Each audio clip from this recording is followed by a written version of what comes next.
მოგესალმებით, ეთერშია სპეციალური რუბრიკა გაიგეთ მეტი COVID-19-ზე, რომელსაც ტელეკომპანია მეცხრე არხი ჟურნალისტიკის რესურს ცენტრთან ერთად UNICEF-ის გაეროს ბავშვთა ფონდისა და ამერიკის საერთაშორისო განვითარების სააგენტოს მხარდაჭერით ახორციელებს. სტუდიაში სირუშვა ანტონიანი მუშაობს. ბოლო 24 საათის განმავლობაში საქართველოში 4769 ტესტი ჩატარდა. აქედან PCR ტესტით 2814, ანტიგენის სწრაფი ტესტით კი 1955. ტესტირების შედეგად კორონავირუსით ინფიცირების 538 ახალი დადასტურებული შემთხვევა გამოვლინდა და ქვეყანაში ინფიცირებულთა რაოდენობა 222153-მდე გაიზარდა. გამოჯამრთელდა კიდევ 2766 პირი და საერთო ჯამში მათი რიცხვი 206313-ს შეადგენს. ბოლო დღეღამეში საქართველოში კორონავირუსით გარდაცვალების 41 ახალი შემთხვევა დაფიქსირდა. პანდემიის გავრცელებიდან დღემდე ვირუსს ჯამში 2418 პირი ემსხვერპლა. ამ ეტაპზე ინფიცირების მიმდინარე აქტიური შემთხვევა 13386-ია, საიდანაც 5624 ადამიანი საავადმყოფოში მკურნალობს. ხელოვნური სუნთქვის აპარატზე 376 პირი იმყოფება. დღეს ქვეყანაში გამოვლენილი ინფიცირების 528 ახალი შემთხვევიდან თბილისში დაფიქსირებულია 257 ახალი შემთხვევა, აჭარის რეგიონში 68, იმერეთში 45, ქვემო ქართლში 29, შიდა ქართლში 16, გურიაში 14, სამეგრელო ზემო სვანეთში 34, კახეთში 36, ცხეთამთიანეთში 19, სამცხე-ჯავახეთში 8, რაჭა-ლეჩხუმსა და ქვემო სვანეთში 2. ბოლო დღეღამის განმავლობაში სამცხე-ჯავახეთში კორონავირუსის 8 ახალი შემთხვევა გამოვლინდა და რეგიონში ინფიცირებულთა რაოდენობა 3904-მდე გაიზარდა. სამხარეო ადმინისტრაციის ინფორმაციით COVID-19-ის 4 შემთხვევა ახალციხეში, 2 ახალქალაქში და თითო ასპინძასა და ადიგენში დაფიქსირდა. გასული 24 საათის განმავლობაში გამოჯამრთელდა კიდევ 125 პაციენტი და სულ გამოჯამრთელებულთა რაოდენობამ 3093-ს მიაღწია. 28 დეკემბრის მდგომარეობით კორონავირუსით გარდაცვლილთა რაოდენობა ოფიციალურად 41-ია. 28 დეკემბრის მდგომარეობით სამცხე-ჯავახეთის COVID კლინიკებს 26 პაციენტის მიღება შეუძლიათ. სამხარეო ადმინისტრაციის ინფორმაციით კლინიკებში 132 პაციენტი მკურნალობს. რაც შეეხება COVID სასტუმროს, აქ 78 თავისუფალი ადგილია. COVID პაციენტებისთვის რეგიონის მასშტაბით 158 საწოლია მობილიზებული. მათ შორის ახალციხის რეფერალურ ჰოსპიტალში 17, კლინიკა იმედში 60, ადიგენში 30, ბორჯომში 36, ნინოწმინდაში კი 15 საწოლი. ახალციხის 2 COVID მიმღებს სასტუმროში მსუბუქი პაციენტებისთვის სულ 95 ადგილია მობილიზებული. კორონავირუსის ეპიდემიის ფონზე ექიმები განსაკუთრებული სიფრთხილისკენ რისკ ჯგუფის პაციენტებს მოუწოდებენ. მათ შორის არიან დიაბეტით დაავადებული ადამიანები, რომლებსაც ვირუსი შედარებით რთულ ფორმებში გადააქვთ, როგორ ებრძვიან COVID-19 და როგორ დაამარცხეს კორონავირუსი პაციენტებმა, რომელთაც სისხლში გლუკოზა ჭარბი რაოდენობით აქვთ. თემით ნინი ბერიძე დაინტერესდა. 87 წლის თინა ჭელიძე რისკ ჯგუფშია. ხანში შესულ ქალს დიაბეტი აქვს. მან COVID-19-ით ინფიცირება თავიდან ვერ აიცილა. სიმპტომები ოფლიანობით, ტემპერატურის მატებითა და სისუსტით დაეწყო. კორონავირუსით ინფიცირება მხოლოდ მეორედ ჩატარებული გამოკვლევით დაუდგინდა. პაციენტი კლინიკაში 3 კვირის განმავლობაში მკურნალობდა. მან კორონავირუსი უკვე დაამარცხა. ვიცავდი დიეტას ამ შაქარზე, არაფერს არ ვჭამდი ისეც, რომ რაც მაწყენდა. და რა ვიცი, ძალიან დავსუსტი, მაგრამ გადავიტანე. იქ მისიჯავდნენ დიაბეტს, მაგრამ მისიჯავდნენ როგორ? აი, დილით გამისიჯავდნენ და ჭამის შემდეგ არა. ერთი დღე მქონდა მარტო მაღალი 250. დიეტას ვიცავ სულ, მინდა ვჭამო, მაგრამ არ ვჭამ. ყველაზე რთული იყო ოფლიანობა და სიცხე. ვერ ვდგებოდი, აი, ფეხზე ვერ ვდგებოდი, ისე ვიყავ. ბათუმის საავადმყოფოში დაახლოებით 25 დღიანი მკურნალობის შემდეგ COVID-19 დაამარცხა 90 წლის თამარა ყიფიანმაც. პაციენტი გვიყვება, რომ მისი მდგომარეობა მძიმე იყო. აწუხებდა სუნთქვის უკმარისობა და მაღალი ტემპერატურა. დაკარგული ჰქონდა გემოს მგრძნობელობა. 12-ში დამიდგინდა და უკვე დამეწყო მშრალი ხველა და სიცხეები 38-მდე რა, 37 ნახევარი. 38. ყუნესა შინაგანი ორგანოდან არ მткиოდა არაფერს და ყუნესოდი. პირველი 4 დღე ისე ვიყავი, რომ მეუბნებოდი, მიდი დაიწყე მუშაობა და ხელფას აიღებო. პალატაში. ყველას ის ვიყავი და შემდეგ უფრო დავმძიმდი. დიაბეტია მიზეზი, რის გამოც მანანა თაბუნიძეს რეანიმაციაში ყოფნა მოუწია. მის შემთხვევაში კორონავირუსი რთულ ფორმებში მიმდინარეობდა. 20 დღიანი ბრძოლის შემდეგ COVID-19 დაამარცხა და კლინიკიდან გაეწერა. შაქრიანმა დიაბეტმა გამირთულდა, ფილტვებში წამივიდა და ძალიან ცუდად ვიყავი, აი მართლა ძალიან ცუდად. აი ამჟამად არა მიშავს. გადასხმები, წამლები, რეანიმაციაში რო იწვევი, როგორ გადაიტანდი, ვთქვათ. ძალიან რთულად. ახლა გერა პირბადე მაქვს და ვცდილობ ხალხში არ ვიარო ისე ძალიან წუმრად არ წავიდე. ჩემიც ეშინიათ ფაქტიურად. მეც არ გადავდო უკვე. აღარ მოხდილი მაქვს, მაგრამ მაინც ვერიდები. რამდენად მარტივად ინფიცირდებიან შაქრიანი დიაბეტის მქონე პირები, ამის დასადგენად საკმარისი კვლევები ჯერ არ ჩატარებულა. მათ შემთხვევაში პრობლემა ისაა, რომ კორონავირუსის გართულების ალბათობა დიდია. რაც უფრო მეტი ქრონიკული დაავადება აქვს დიაბეტიან პაციენტს, უფრო იზრდება გართულების განვითარების რისკები. ვირუსულმა ინფექციებმა შესაძლოა ორგანიზმში ანთებითი პროცესები გაზარდოს და ეს შაქრის მაღალმა დონემ გამოიწვიოს. სწორედ ამიტომ კორონავირუსის თავიდან ასაცილებლად დიაბეტის მქონე ადამიანებს გაცილებით მეტი სიფრთხილე მართებთ. COVID-19-თან გამკლავება განსაკუთრებით იმ პაციენტებს უჭირთ, რომლებიც რისკ ჯგუფებს მიეკუთვნებიან. მათ შორის არიან დიაბეტიანი პაციენტებიც. რა უნდა გაითვალისწინონ ადამიანებმა შაქრიანი დიაბეტის დიაგნოზით და როგორ უნდა დაიცვან თავი კორონავირუსისგან? ამ საკითხზე ვრცლად ენდოკრინოლოგი ნია ჩეჩელაშვილი საუბრობს. ქრონიკული დაავადებების მქონე პაციენტები კორონავირუსთან მიმართებაში არიან რისკ ფაქტორებად წარმოდგენილი, როგორც არის გულსიზრახო დაავადებები, ვთქვათ, ფილტვის პრობლემის დაავადებული პაციენტები, ესეთია სიმსუქნე, ჭარბიწონა, შაქრიანი დიაბეტი, რა თქმა უნდა.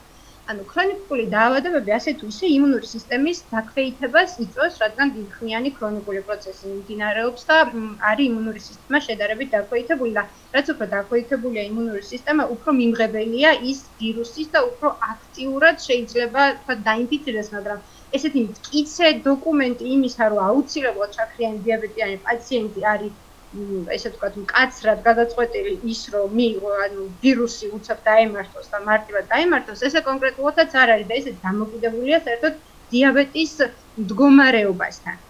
ანუ რაც უფრო კარგად ნამართია შაქრიანი დიაბეტი, ანუ პაციენტი რაც უფრო მოწესრიგებულია, გლიკემიის მაჩვენებლები რაც უფრო ნორმის ფარგლებში აქვს, რაც უფრო კარგად აკონტროლებს ის მდგომარეობას, შესაბამისად შაქრიანი დიაბეტი არის კომპენსირებული და რა თქმა უნდა, ნებისმიერ ეს იქნება კორონავირუსი თუ ნებისმიერი და სხვა ვირუსული მდგომარეობა, შედარებით უფრო ნაკლები რისკია იმისა, რომ ვთქვათ, განვითარდეს ვირუსი და რა თქმა უნდა, რთულად წარიმართოს და ანუ ვთქვათ, უფრო მეტად დაგვიმძიმდეს მდგომარეობა.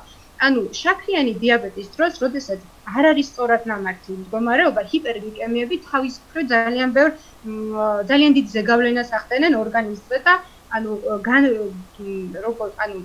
განვითარება და რისკი იმისა, რომ დაავადება, როცა დაგვემართება, ვთქვათ, პაციენტს დაემართა კორონავირუსიდან, დაავადების სიმძიმე დამოკიდებულია გლიკემიის მაჩვენებლებზე. ანუ რაც უფრო მოწესრიგებულად და კარგად გვაქვს შაქრიანი დიაბეტი ნამართი და გლიკემია არის მოწესრიგებული, გართულებების რისკიც რა თქმა უნდა ნაკლებია. თუ მაგალითად არის, ასე ვთქვათ, არასწორად და არაკარგად ნამართი და პაციენტი არ აქცევს ყურადღებას თავის მდგომარეობას, ამ დროს უფრო დიდი რისკია იმისა, რომ განვითარდეს გართულებები და მძიმედ წავიდეს მდგომარეობა. თუ არის ანამნეზში უკვე არსებული შაქრიანი დიაბეტი და პაციენტი არის ორსულად და პლუს ამასთან ერთად არის კორონავირუსის მდგომარეობა, ხო? ანუ რა თქმა უნდა, როგორც ორსულობის დროს არის ვთქვათ გართულებების რისკი და ასევე პლუს დიაბეტის დროს არის გართულებების რისკი, ასევე ანუ ეს უკვე ორმაგი მდგომარეობა გვაქვს და მეტად საყურადღებოა ეს ყველაფერი. კურნალობა, რა თქმა უნდა, ორსულობის დროს განვითარებული დიაბეტი, როცა არის გესტაციური დიაბეტი, რომელიც ვითარდება ორსულობის დროს, გამოვლინდება და შეიძლება ორსულობის შემდეგ, ანუ მშობიარობის შემდეგ სრულად გაქრეს და დასტაბილურდეს მდგომარეობა, გესტაციური დიაბეტის დროს, ანუ თუ არის ეს მდგომარეობა, მაშინ არის კურნალობა, პირველი სწორიყვება და ფიზიკური აქტივობა შესაბამისი ორსულობასთან რაც შეიძლება, პლუს ინსულინოთერაპია, თუ არის ანამნეზში არსებული შაქრიანი დიაბეტი, უკვე ტაბლეტოთერაპია იხსნება და ინიშნება რა თქმა უნდა ინსულინოთერაპია და რა თქმა უნდა, გვაქვს ორმაგი რისკი იმისა, რომ შეიძლება გართულებები განვითარდეს, ამიტომ მაქსიმალურად უნდა გქონდეს მოწესრიგებული გლიკემია და მაქსიმალურად უნდა ვიყოთ მობილიზებული სწორად წავმართოთ შაქრიანი დიაბეტი. ბევრი კითხვა ისმება ამ საკითხთან დაკავშირებით, რომ ვთქვათ, ანუ COVID ინფექციის დროს ხშირად არის გლუკოზების მერყეობა, ძალიან მაღლა ადის და ხშირი ჰიპერგლიკემიებია, როგორ ვმართოთ და ასე შემდეგ. ანუ თუ თავიდანვე, ანუ ძალიან ხშირად მომიწევს ალბათ ამის გამეორება, მაგრამ თავარი ეს არის დიაბეტის დროს, რომ უნდა იყოს კარგად ნამართი და სწორად ან მოწესრიგებული გლიკემია. ანუ პირად გამოცდილებაში ძალიან ბევრი პაციენტი მყოლია, რომელმაც გადაიტანა ესე რომ ვთქვათ, კორონავირუსი, შეხვდა ეს ვირუსი და ჩვეულებრივად მოწესრიგებული გლიკემიური პროფილით წავიდა მდგომარეობა და არანაირი გართულება არ ჰქონია. მაგრამ არის შემთხვევები, როდესაც ანუ ანთებითი პროცესების დროს ჰიპერგლიკემიური მდგომარეობა ხშირად გვაქვს ორგანიზმში. ამიტომ როდესაც არის გართულებული და ასე ვთქვათ, უფრო გართულებული კორონავირუსული მდგომარეობა, მაშინ ხდება, რომ ჰიპერგლიკემიური ეპიზოდები ხშირად გვაქვს. აი დექსამეტაზონი როგორც ახსენეთ, ხშირად ვუწევთ დამძიმებულ პაციენტებში გამოიყენონ შესაბამისი მკურნალობა და ამ დროსაც ჰორმონების ფონზე ხდება ჰიპერგლიკემიური მომენტები. თუ სტაციონარიზაცია, ანუ სტაციონარში მოხვდა ჩვენი პაციენტი შაქრიანი დიაბეტით და საჭიროებს მკურნალობა სტაციონარის პირობებში, იქ აუცილებლად გადავდივართ ინსულინოთერაპიაზე, ანუ იმიტომ რომ უკვე მძიმე პაციენტია და იქ ტაბლეტოთერაპია ნამდვილად არ გამოგვადგება და არ არის რეკომენდირებული. ესე კონკრეტულად მკურნალობას რაც შეეხება ჰიპერგლიკემიური მდგომარეობის, ანუ მოწოდებული ესე ცოტა რთულია ამის თქმა ეხლა, იმიტომ რომ ახალი მდგომარეობაა ჯერ და არ არის საკმარისი ინფორმაციები ამ ყველაფერთან დაკავშირებით, მაგრამ ტაბლეტოთერაპიასთან მიმართებაში თუ არის ამბულატორიული პაციენტი და ასეთ მისი არის საშუალოდ და სუსტად მიმდინარე მდგომარეობა და არ გვაქვს გართულებული მდგომარეობა, პაციენტი აგრძელებს ტაბლეტოთერაპიას იმას, რასაც იღებდა, მაგრამ აუცილებლად მჭიდრო კონტაქტშია როგორც ოჯახის ექიმთან, თერაპევტთან, ასევე ენდოკრინოლოგთან და ანუ მათი მეთვალყურეობის ქვეშ ხდება მედიკამენტების შერჩევა. არის რამდენიმე მედიკამენტი, რომელიც ვთქვათ, დაიდო რამდენიმე კვლევა ამასთან დაკავშირებით, რომ მაგალითად მეტფორმინი დადებითად მოქმედებს, ანუ ის პაციენტები, დიაბეტიანი პაციენტები, რომლებიც ვთქვათ, იღებენ მეტფორმინს, რჩება მეტფორმინი მკურნალობის სქემაში და არის ასევე სიტაგლიპინი, მაგალითად, რომელიც რჩება მკურნალობის სქემაში. აუცილებლად თუ დამძიმდა პაციენტი და უფრო რთული მდგომარეობა გვაქვს და სტაციონარში გადავყავს, უკვე გადადის, რა თქმა უნდა, ინსულინოთერაპიაზე და რა თქმა უნდა, ყველა კვების წინ 2 საათში ერთხელ გააჩნია მდგომარეობას, როგორია პაციენტის, უნდა მოხდეს გლიკემიის შემოწმება, გლუკოზა განისაზღვროს და იმის მიხედვით ინსულინოთერაპია უკვე საჭიროებს სტაციონარულ პირობებში და როდესაც უკვე პაციენტი ამ მდგომარეობას გადალახავს, როდესაც უკვე დასტაბილურდება მდგომარეობა და ბინაზე გაიწერება უკვე პაციენტი საკუთარ ენდოკრინოლოგთან კონტაქტით, ანუ კონსულტაციას გაივლის ენდოკრინოლოგთან და აუცილებლად შესაბამისად იმისა თუ როგორ მდგომარეობაში იქნება მისი შაქრიანი დიაბეტის საერთო მდგომარეობა, ანუ არის ის მდგომარეობა შეიძლება რომ დაბრუნდეს ისევ ტაბლეტოთერაპიაზე და არ დარჩეს ინსულინოთერაპიაზე. რამდენად შეგვიძლია ვთქვათ ის რომ COVID ინფექცია იწვევს მერე შაქრიან დიაბეტს. ამის თქმა ძალიან რთულია, მაგრამ მე პირადად მქონია პრაქტიკაში ყოლია პაციენტები უფრო სტაციონარულ პირობებში, რომ ვთქვათ, გამომიძახეს სტაციონარში პაციენტთა, რომელიც შემოვიდა ცხელებით, ზუნდხის უკმარისობით, ჰიპერგლიკემიით დაუდასტურდა კორონავირუსი, ხო? ანუ ცოტა რთული სათქმელია ის ვთქვათ, ჰიპერგლიკემია მარტო მაშინ გამოვიდა პირობად, თუ ქონდა ცხოვრების განუ რაღაც რამდენიმე ხნის განმავლობაში ამ პაციენტს ვთქვათ, პერიოდულად ჰიპერგლიკემიური მდგომარეობები, უბრალოდ ამ ვირუსულმა და ანთებითმა პროცესმა უფრო გააქტიურა და გამოაშკარავა ეს ყველაფერი. ამიტომ ესეთ ცოტა რთული სათქმელია, რომ შეიძლება ვთქვათ, აი დაიმართოს COVID გადატანილ პაციენტს, ვთქვათ, გამოვლინდეს მე შაქრიანი დიაბეტი. ეს ცოტა რთული სათქმელია, მანამდე იყო თუ არა გლიკემიის პროფილი დარღვეული შეიძლება პაციენტს საერთოდ ვერ გზობდეს, ანუ მეორე ტიპის დიაბეტს ახასიათებს ეს, რომ შეიძლება ვთქვათ, რაღაც პერიოდი მიდიოდეს ეს მდგომარეობა ჰიპერგლიკემიები, ისე რომ პაციენტმა ვერ იგრძნოს და ანუ რაღაც ჩივილი თავიდან არ გამოვლინდეს და მერე გართულების ფონზე გამოვლინდეს ის, რომ უი ჰიპერგლიკემია გვაქვს და შეიძლება იყოს შაქრიანი დიაბეტი. ანუ ეს ცოტა რთული სათქმელია და ალბათ წლების მერე თუ გაეცემა ამ კითხვას პასუხი, რომ ანუ COVID ინფექცია, ანუ კორონავირუსი იწვევს თუ არა შაქრიანი დიაბეტის განვითარებას. შაქრიანი დიაბეტს აქვს თანხმლები დაავადებები და გართულებები, თუ გულს ესახება დაავადებების მხრივ, მიკრო და მაკროვასკულარული გართულებები, ანუ ძალიან ბევრი გართულება თვითონ შაქრიან დიაბეტს ახლავს და ამასთან ერთად კიდე დამატებული კორონავირუსი, რა თქმა უნდა, დიდი რისკია იმისა, რომ აი თქვათ ერთმანეთს დაემატა რამდენიმე მიზეზი და ამის გამო განვითარდა სიკვდილი, მაგრამ არ არის ეს აუცილებელი, რომ ყველა პაციენტი იყოს მსგავსი და ეს დამოკიდებულია თვითონ პაციენტზე. მართოთ ზუსტად ისე, როგორად თქვათ საჭიროა. სწორად ნორმის ფარგლებში ვატაროთ გლიკემიური პროფილი, ნაკლები რისკი გვექნება ყველანაირი ცუდი გამოსაღვისა. ამიტომ პირველი რეკომენდაცია ყველა დიაბეტიანი პაციენტისთვის იქნება ის, რომ მაქსიმალურად სწორად ვმართოთ ჩვენი მდგომარეობა და გლიკემიური პროფილი გქონდეს ნორმის ფარგლებში.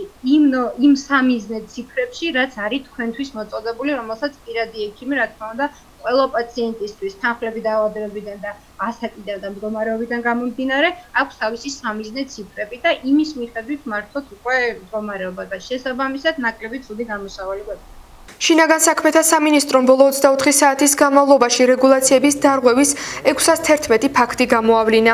უწყების ინფორმაციით, პოლიციამ ადმინისტრაციულ სამართალდარღვევათა კოდექსის შესაბამისად 93 ფიზიკური პირი დააჯარიმა. ისინი 21 საათიდან დილის 5 საათამდე გადაადგილდებოდნენ. გარდა ამისა, პირბადის ტარების წესის დარღვევის ფაქტზე 518 ფიზიკური პირი დაჯარიმდა. პირბადის ტარების წესის დარღვევა იწვევს ჯარიმას 20 ლარის ოდენობით. იზოლაციისა და каранტინის წესის დარღვევა კი იწვევს ფიზიკური პირის დაჯარიმებას 2000 ლარით, ხოლო იურიდიული პირის 10000 ლარის ოდენობით. განმეორებითი ჯარიმა კი სისხლის სამართლებრივ პასუხისმგებლობას ითვალისწინებს. სამცხე-ჯავახეთის რეგიონში ამ ეტაპზე თვითიზოლაციაში 486 პირი იმყოფება. აქედან ახალციხის მუნიციპალიტეტში 72 პირი, ადიგენში 66, ასპინძაში 40, ახალქალაქში 72, ბორჯომში 128 და ნინოწმინდაში 5 პირი. ისინი ინფიცირებულებთან პირდაპირ კონტაქტში მყოფი პირები არიან. რაც შეეხება რეგიონში მოწყობილ საკარანტინე ზონებს, სადაც საზღვარგარეთიდან შემოსულ პირებს ათავსებენ, ამ ეტაპზე სასტუმროებში არც ერთი მოქალაქე რჩება.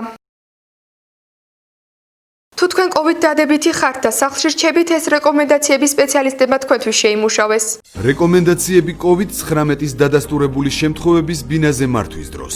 დარჩით სახლში, არ წახვიდეთ სამსახურში, სკოლაში, მაღაზიასა თუ საზოგადოებრივი თავშეყრის ადგილებში. არ ისარგებლოთ საზოგადოებრივი ტრანსპორტით ან ტაქსით. დროის უდიდესი ნაწილი გაატარეთ იზოლირებულად, ოჯახის წევრებისგან უშუალო კონტაქტის გარეშე. თუ ოჯახის წევრებთან კონტაქტი გარდაუვალია, ოჯახის ყველა წევრმა უნდა გამოიყენოს ნიღაბი. არ გამოიყენოთ საერთო სარგებლობის ნივთები, მაგალითად, ჭურჭელი, პირსახოცი, თეთრეული, ტელეფონი. ოთახი გაანიავეთ ხშირად, ფანჯრის გაღებით. გაწმინდეთ და საგულდაგულოდ გაასუფთავეთ ხშირად შეხებადი ზედაპირები, ასევე სველი წერტილები. მაგალითად, მაგიდის ზედაპირები, კარის სახელურები, მობილური ტელეფონი. დასუფთავებისთვის გამოიყენეთ ზედაპირების სადეზინფექციო საშუალებები, რომელიც შესაძლებელია გამოიყენოთ საყოფაცხოვრებო პირობებში. მიიღეთ ბევრი სითხე. არ მიიღოთ ანტიბიოტიკი ან სხვა პრეპარატი ექიმის დანიშნულების გარეშე. გააგრძელეთ რეგულარული მედიკამენტების მიღება და არ შეცვალოთ მკურნალობის გეგმა ექიმის დაუკითხავად. ხველის სიმპტომის გამოვლენის შემთხვევაში მოერიდეთ ზურგზე წოლას. ყურადღებით დააკვირდით საკუთარ სიმპტომებს. თუ თქვენი ჯანმრთელობის მდგომარეობა საგრძნობლად ან სწრაფად გაუარესდა, გაქვთ სუნთქვის გაძნელება, ქოშინი, სახის ან ტუჩის მიდამოს ციანოზი და სხვა, დაუკავშირდით ოჯახის ექიმს ან 112-ს. ოპერატორი გააფრთხილეთ, რომ დადასტურებული გაქვთ COVID-19 ვირუსი. საქართველოს მთავრობა. COVID-19-ის გავრცელების შესამცირებლად დაეცავით 5 მარტივი ღონისძიება. ატარეთ პირბადე დახურულ სივრცეებში, ღია სივრცეებში იქ, სადაც დისტანციის დაცვა შეუძლებელია. პირბადე სრულად უნდა ფარავდეს ცხვირს, პირს და ნიკაპს. დაეცავით სულ მცირე 1 მეტრი დისტანცია გარშემო მყოფებისგან. ხშირად დაიბანეთ ხელები საფნითა და წყლით, ან დაიმუშავეთ სპირტის შემცველი ხსნარით. შეზღუდეთ საზოგადოებრივი თავშეყრის ადგილებში ყოფნა. აუცილებლობის შემთხვევაში აქტივობები დაგეგმეთ ღია სივრცეში, დისტანციისა და ყველა რეგულაციის დაცვით. დაბალი რისკი არ ნიშნავს, რომ რისკი არ არსებობს. თუ ხართ 60 წლამდე და ჯანმრთელობასთან დაკავშირებული რომელიმე ქრონიკული დაავადება არ გაქვთ, შესაძლოა COVID-19-ით მაინც დაავადდეთ. სწორედ ამიტომ მნიშვნელოვანია მარტივი პრევენციული წესების დაცვა.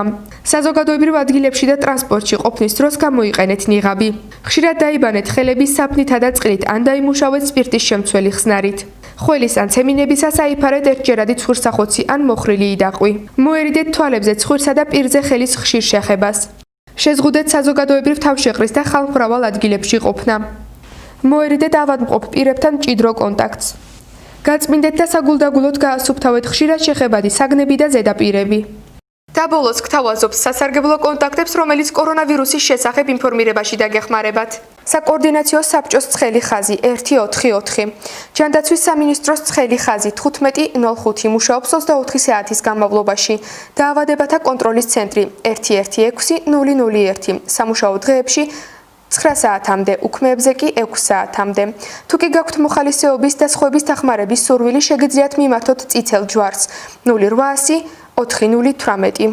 მუნიციპალიტეტებში მოქმედებს ადგილობრივი ნომრები: ახალციხის მერია 0365 22 3616 ან 0365 22 0808. ასევე ახალი კორონავირუსის შესახებ ცლად შეგიძლიათ წაიკითხოთ stop.gov.gz-ზე და დაავადებათა კონტროლის ეროვნული ცენტრის ვებგვერდზე. შეგახსენებთ, რომ ეს იყო სპეციალური რუბრიკა გაიგეთ მეტი COVID-19-ზე, რომელსაც ტელეკომპანია მეცხრე არხი ჟურნალისტიკის რესურს ცენტრთან ერთად UNICEF-ის, გაეროს ბავშვთა ფონდისა და ამერიკის საერთაშორისო განვითარების სააგენტოს მხარდაჭერით ახორციელებს. კვირაში ორჯერ, ორშაბათსა და ოთხშაბათს 7:30-ზე მოგაწვდით განახლებულ ინფორმაციებს, რომელიც უმეტესად დაეყრდნობა დაავადებათა კონტროლისა და საზოგადოებრივი ჯანდაცვის ეროვნული ცენტრის ოფიციალურ წყაროებს. ასევე მოისმენთ კვირის აქტუალური თემის შესახებ რეკომენდაციებსა და რჩევებს. მე ოთხშაბათამდე გემშვიდობებით, ნახვამდის.